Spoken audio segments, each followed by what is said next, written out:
For years, Westerners and English-speaking countries alike have held deep in their beliefs about mixology, a notion as to how the refined and ritualistic bartenders far away in Japan construct their world-famous whiskey highballs. But what if I told you, dear viewer, that these beliefs and assumptions are all wrong? Well, I am. That's exactly what I'm telling you, and this video will revolve around a semi-deep dive into the real methods, techniques and ingredients that constitute an authentic Japanese whiskey highball.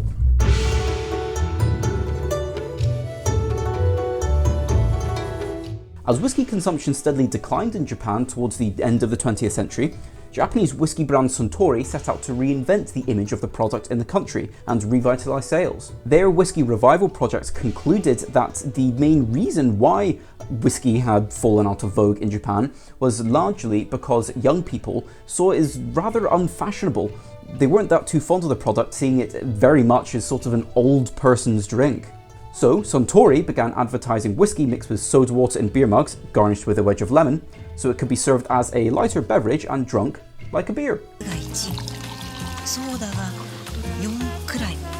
They ran a very successful ad campaign in Japan in the early 2000s for their new product. One television advert that I found highlighted quite often on the Japanese side of the internet was a television advert featuring a Japanese actress by the name of Koyuki.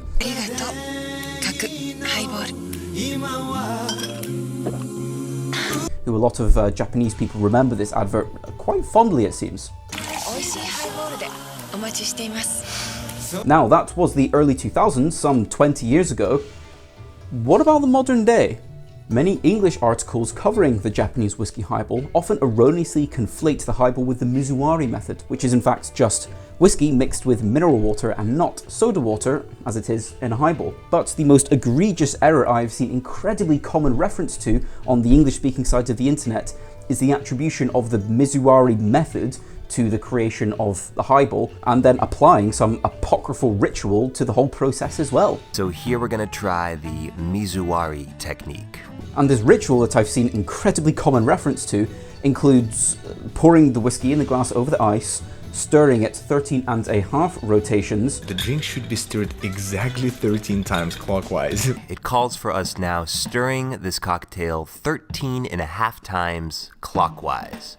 Mixing with soda water, stirring only another 3.5. No more, no less.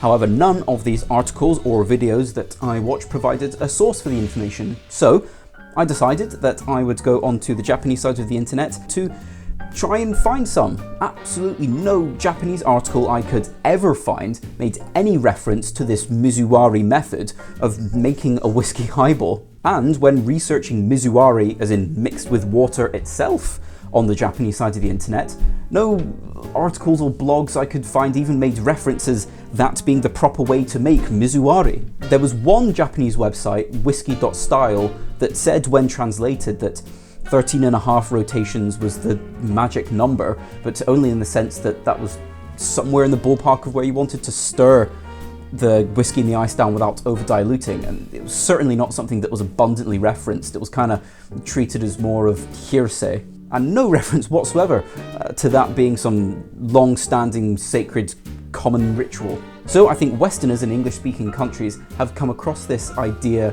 for the highball. Maybe one Japanese bartender made it that way for a journalist. I simply don't know. However, it's caused a bit of a feedback loop in Westerners and English-speaking people's idea of how the whiskey highball is made and regarded in Japan, which simply isn't true. Even looking at sites as reputable as liquor.com and the staff at Death & Co, one of the most highly regarded crews of mixologists, I think, in the 21st century, they're getting it wrong, and for some reason insisting upon this anachronistic ritual, which, even if it were a thing, shouldn't even be applied to the highball in the first place. Even Suntory, the cornerstone of whiskey culture in Japan, doesn't use this method in their own social media content about mizuwari or whiskey highballs. And this YouTube video that I found of an actual Japanese bartender going into a deep dive onto mizuwari doesn't even come close to using this technique or ritual anywhere in this video. 浮かせていきます。浮かせてウイスキーと水をなじませてからステアをし始めます。で軽くこう上下しながら So, by employing this bogus ritual, I think we will be doing Japanese drinking culture and Japanese bartenders a huge disservice. And we are instead going to try and emulate the method of actual Japanese bartenders who I've researched quite extensively in preparation for this video. This drink will almost always be served in a very thin-walled highball glass with an equally thin base, allowing the drink to be presented as if it is sitting somewhat uncontained on the bar top. And whilst this glass isn't the exact style that's really common in Japan, this is as close as I could possibly get. Now, as for the matter of whiskey, I am going to be using this Japanese Suntory, is it Suntory? Suntory whiskey, the Cheetah. Single grain, and the single grain it's made from, I believe, is corn. Yeah, really nice stuff. And as you'll notice, I've kept this in the freezer. Something you'll see is quite common in a lot of nice Japanese bars. They'll keep such spirits in the freezer, just preserves the taste and the temperature a lot longer. And another really important point is what you'll need is some high quality, dense, clear ice. I made this at home, this spear. Something that you can do quite easily, even just with an insulated little thermos cup kind of thing. Step 1, take your ice into your glass. You'll then want to stir that down just a little bit, just to start getting the glass cooled down a little bit as well.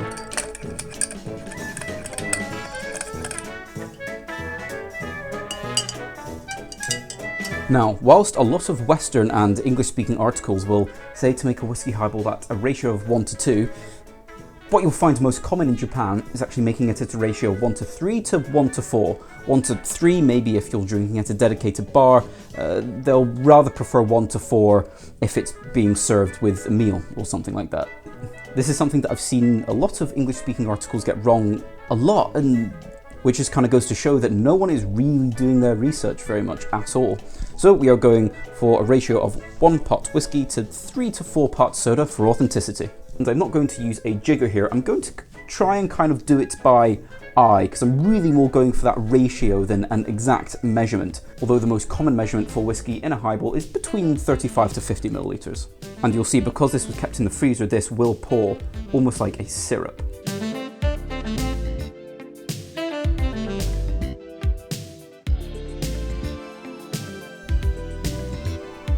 And this will require a further stir just to start getting the ice and the whiskey introduced and incorporated.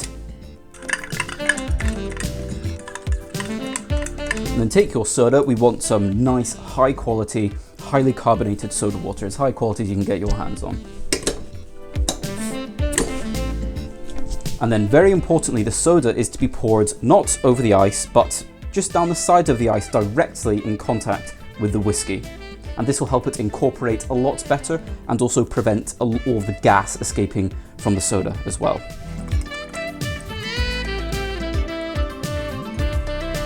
And then finally, none of this stirring, 3.5 rotations. All that's required is to slightly lift up the ice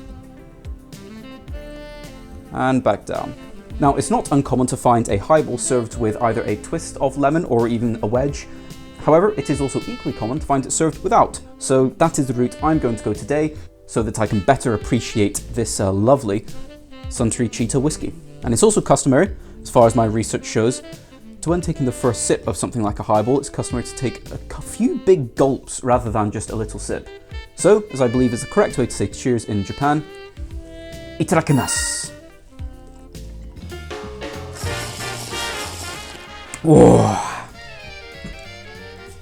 Wow, that is something else. Woo! That is such a fantastic way to drink whiskey. I know a lot of people this side of the globe will really frown upon someone cutting their whiskey so heavily with soda water, but it's such a great way to unlock all of the flavours in your whiskey. And this Cheetah whiskey, you really get a lot of that corn up front. It has a lot in common with Scotch whiskies. Japanese whiskey, particularly the way it's made, was heavily and primarily inspired by the creation and process of Scotch. But because it is so heavily corn-based, like a lot of American bourbons, you do get a bit of a bourbony hint in there throughout as well. And that soda water provides just such a nice, light bit of carbonation that really helps the highball go down so smooth.